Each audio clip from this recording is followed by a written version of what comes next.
ಇಲ್ಲಿ ನೀವೆಲ್ಲರೂ ಕೂಡ ವೆಯ್ಟ್ ಮಾಡ್ತಾ ಇರೋದು KECT ರಿಸಲ್ಟ್ ಯಾವಾಗ ಬರುತ್ತೆ ಅಂತ ವೆಯ್ಟ್ ಮಾಡ್ತಾ ಇದ್ದೀರಾ.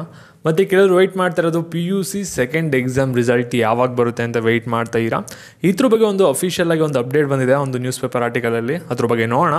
ಅದಕ್ಕಿಂತ ಮುಂಚೆ ಯಾರು ಚಾನಲ್ ಸಬ್ಸ್ಕ್ರೈಬ್ ಮಾಡ್ಕೊಂಡಿರಲ್ಲ ಪ್ರತಿಯೊಬ್ಬರು ಕೂಡ ಸಬ್ಸ್ಕ್ರೈಬ್ ಮಾಡ್ಕೊಳ್ಳಿ, ಹಾಗೆ ಪ್ರತಿಯೊಬ್ಬರು ಕೂಡ ವಿಡಿಯೋಗೊಂದು ಲೈಕ್ ಕೊಡಿ.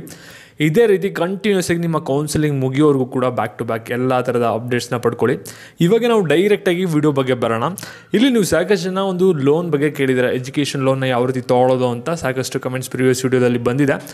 ಅದ್ರ ಬಗ್ಗೆ ನಿಮಗೆ ಸಪ್ರೇಟಾಗಿ ಶಾರ್ಟ್ಲಿ ವಿಡಿಯೋ ಬರುತ್ತೆ, ಅದಕ್ಕೆ ಸಾಕಷ್ಟು ಪ್ರೊಸೀಜರ್ ಇರುತ್ತೆ. ಅದ್ರ ಬಗ್ಗೆ ಕೂಡ ನಿಮಗೆ ಲೇಟರಾಗಿ ತಿಳಿಸ್ಕೊಡ್ತೀನಿ ಇನ್ ಡೀಟೇಲ್ ಆಗೇ. ಮತ್ತು ಇವಾಗ ಮೇಯ್ನಾಗಿ ರಿಸಲ್ಟ್ ಬಗ್ಗೆ ಬರೋದಾದರೆ, ಇಲ್ಲಿ ನೀವು KECT ರಿಸಲ್ಟ್ ಯಾವಾಗ ಬರುತ್ತೆ ಅಂತ ವೆಯ್ಟ್ ಮಾಡ್ತಾ ಇದ್ದೀರಾ. ಮತ್ತು ನಿಮಗೆ ಎಕ್ಸಾಕ್ಟ್ ಡೇಟ್ ಯಾವಾಗ ಗೊತ್ತಾಗುತ್ತೆ ಅನ್ನೋದು ನಿಮ್ಗೆ ಆಗಲೇ ಹೇಳಿದ್ದೀನಿ. ರಿಸಲ್ಟ್ ನಾಳೆ ಅಂದರೆ ಅದ್ರ ಹಿಂದಿನ ದಿನವೇ ನಿಮಗೆ ಎಕ್ಸಾಕ್ಟ್ ಡೇಟ್ ಗೊತ್ತಾಗೋದು. ಅದಕ್ಕಿಂತ ಮುಂಚೆ ನಿಮ್ಗೆ ಏನು ಡೇಟ್ಗಳು ಗೊತ್ತಾಗುತ್ತಲ್ಲ ಎಲ್ಲ ಕೂಡ ಅಪ್ರಾಕ್ಸಿಮೇಟ್ ಡೇಟ್ ಆಗಿರುತ್ತೆ. ಇಲ್ಲಿ ಅವರು ರಿಸಲ್ಟ್ ಅನೌನ್ಸ್ ಮಾಡೋಕ್ಕೆ ಒಂದು ರಿಸಲ್ಟ್ಗೆ ವೆಯ್ಟ್ ಮಾಡ್ತಾ ಇದ್ದಾರೆ. ಒಂದು ರಿಸಲ್ಟ್ ಬಂದ್ಬಿಟ್ಟು ಸೆಕೆಂಡ್ PUCದು ಸೆಕೆಂಡ್ ಎಕ್ಸಾಮ್ ರಿಸಲ್ಟ್ ಬರಬೇಕಾಗುತ್ತೆ, ಮತ್ತು ಜೊತೆಗೆ ಅಗ್ರಿಕಲ್ಚರ್ ಪ್ರಾಕ್ಟಿಕಲ್ ಎಕ್ಸಾಮ್ ರಿಸಲ್ಟು ಕೂಡ ಬರಬೇಕಾಗುತ್ತೆ. ಯಾಕೆಂದರೆ ಸೆಕೆಂಡ್ PUCದು ಏನು ರಿಸಲ್ಟ್ ಬರಬೇಕಲ್ಲ ಸೆಕೆಂಡ್ ಎಕ್ಸಾಮ್ದು, ಅದು ಬಂದರೆ ನೀವು ರ್ಯಾಂಕಿಂಗ್ ಕ್ಯಾಲ್ಕುಲೇಷನ್ ಮಾಡಿ ಆ ಒಂದು ವಿದ್ಯಾರ್ಥಿಗಳಿಗೆ ರ್ಯಾಂಕಿಂಗ್ ಅನೌನ್ಸ್ ಮಾಡೋಕ್ಕಾಗೋದು. ಅದಕ್ಕೋಸ್ಕರ ಅದಕ್ಕೆ ವೆಯ್ಟ್ ಮಾಡ್ತಾ ಇದ್ದಾರೆ. ಮತ್ತು ಅಗ್ರಿ ಪ್ರಾಕ್ಟಿಕಲ್ ಎಕ್ಸಾಮ್ಗೂ ಕೂಡ ರಿಸಲ್ಟ್ ವೆಯ್ಟ್ ಮಾಡ್ತಾ ಇದ್ದಾರೆ. ಅಗ್ರಿ ಪ್ರಾಕ್ಟಿಕಲ್ ಎಕ್ಸಾಮ್ ರಿಸಲ್ಟ್ ಬಂದ್ಬಿಟ್ಟು 30ನೇ ತಾರೀಕು ಬರ್ತಿದೆ. ಅದು ನಿಮಗೆ ಕನ್ಫರ್ಮ್ ಆಗಿರುತ್ತೆ. ರೆಗ್ಯುಲರ್ಗೆ ನಮ್ಮ ಚಾನಲ್ ನೋಡ್ತಾ ಇರೋ ಪ್ರತಿಯೊಂದು ಕೂಡ ವಿಡಿಯೋ ಕ್ಲಿಕ್ ಮಾಡಿ ನೋಡ್ತಾ ಇದ್ದೀರಾ ಅಂದರೆ. ಮತ್ತು ಇವಾಗ PUCದು ಎಕ್ಸಾಮ್ದು ರಿಸಲ್ಟ್ ಬರಬೇಕಾಗಿತ್ತಲ್ಲ ಸೆಕೆಂಡ್ ಎಕ್ಸಾಮ್ದು, ಒಂದು ನ್ಯೂಸ್ ಪೇಪರ್ ಆರ್ಟಿಕಲ್ ಬೇಕು ಅಂದರೆ ನಿಮ್ಮ ಕಣ್ಮುಂದೆ ಇವಾಗ ಡಿಸ್ಪ್ಲೇ ಮಾಡಿರ್ತೀನಿ ನೋಡ್ಕೊಳ್ಳಿ. ಇಲ್ಲೇನು ಹೇಳ್ತಾ ಇದ್ದಾರೆ ಅಂದರೆ 28ನೇ ತಾರೀಕಿಗೆ ಸೆಕೆಂಡ್ ಎಕ್ಸಾಮ್ದು ರಿಸಲ್ಟ್ ಬರುತ್ತೆ ಅಂತ ಹೇಳ್ತಾ ಇದೆ. ಆದರೆ ನಿಮಗೆ ಎಕ್ಸಾಕ್ಟ್ ಡೇಟ್ ಗೊತ್ತಾಗದೇ ಅದ್ರ ಹಿಂದಿನ ದಿನ ಕನ್ಫರ್ಮೇಷನ್ ಕೊಡ್ತಾರೆ PU ಬೋರ್ಡ್ ಕಡೆಯಿಂದ. ಅವಾಗ ಮತ್ತೆ ನಿಮಗೆ ಎಕ್ಸಾಕ್ಟ್ ಡೇಟ್ ಗೊತ್ತಾಗೋದು. ಇದು ಅಪ್ರಾಕ್ಸಿಮೇಟ್ ಡೇಟು.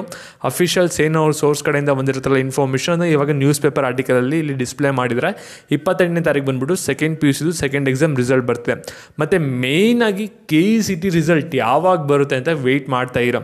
ಮತ್ತು ನಾವೆಲ್ಲ ಕೂಡ ಅಂದ್ಕೊಂಡಿದ್ದೀವಿ ಏನಪ್ಪ ಅಂದರೆ ಈ ಮಂತ್ ಎಂಡಲ್ಲಿ ಬರ್ಬೋದು ರಿಸಲ್ಟು ಅಂತ.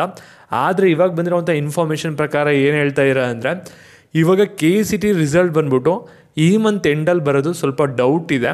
ಯಾಕೆಂದರೆ ಎಲೆಕ್ಷನ್ ರಿಸಲ್ಟ್ ಎಲ್ಲ ಒಂದು ಬಂದಾದಮೇಲೆ ಆಮೇಲೆ ಒಂದು ರಿಸಲ್ಟ್ ಕೊಡೋಕ್ಕೆ ಒಂದು ನಿರ್ಧಾರನ ಮಾಡ್ತಾ ಇದ್ದಾರೆ ಅಂತಲೂ ಕೂಡ ಒಂದು ನ್ಯೂಸ್ ಬಂದಿದೆ. ಬೇಕಂದರೆ ಆರ್ಟಿಕಲ್ ನೀವು ನೋಡ್ಬೋದು. ಇಲ್ಲಿ ಅಪ್ರಾಕ್ಸಿಮೇಟ್ ರಿಸಲ್ಟ್ ಡೇಟ್ ಏನು ಹೇಳ್ತಾ ಇದ್ದಾರೆ ಅಂದರೆ ಜೂನ್ 5 ಮತ್ತು 6ನೇ ತಾರೀಕು ಅಷ್ಟರಲ್ಲಿ ಬರ್ಬೋದು ಅಂತ ಹೇಳ್ತಾ ಇದ್ದಾರೆ. ಒಟ್ಟಿನಲ್ಲಿ ಜೂನ್ 10ನೇ ತಾರೀಕು ಒಳಗಡೆ ಒಂದು ಡೆಫಿನೆಟ್ಲಿ ರಿಸಲ್ಟ್ ಬರುತ್ತೆ. ಅದು ಮೈಂಡ್ಸೆಟ್ನ ನೀವು ಬೇಕು ಅಂದರೆ ಫಿಕ್ಸ್ ಮಾಡ್ಕೋಬೋದು, ಏನು ತಲೆ ಕೆಡ್ಸ್ಕೊಬೇಡಿ. ನಿಮ್ಗೆ ರಿಸಲ್ಟ್ ಬಂದಾದಮೇಲೆ ನಿಮಗೆ ಎಲ್ಲ ಕೌನ್ಸಿಲಿಂಗ್ ಪ್ರೋಸೆಸ್ ಸ್ಟಾರ್ಟ್ ಆಗೋದು. ಅದ್ರ ಬಗ್ಗೆ ಎಲ್ಲ ಕೂಡ ವೀಡಿಯೋಸ್ ಬೇಕಂದರೆ ಚಾನಲ್ ಸಬ್ಸ್ಕ್ರೈಬ್ ಮಾಡ್ಕೊಳ್ಳಿ, ಹಾಗೆ ವೀಡಿಯೋಗೊಂದು ಲೈಕ್ ಕೊಟ್ಬಿಟ್ಟು ಎಲ್ಲರಿಗೂ ಕೂಡ ಶೇರ್ ಮಾಡಿ.